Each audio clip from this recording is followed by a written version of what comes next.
Here's what I'd invest in if I was considering selling my home. Hire a deep cleaning service.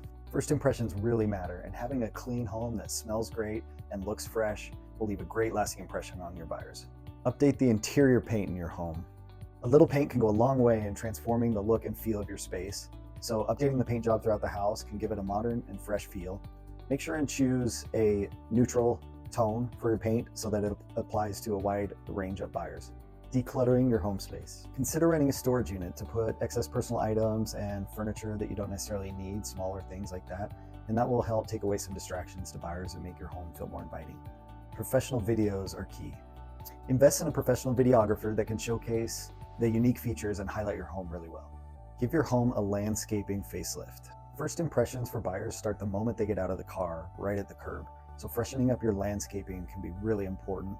Investing a little bit of time and money before you get your house ready to put on the market can significantly increase its value. Make sure and follow me for more home buyer and seller tips.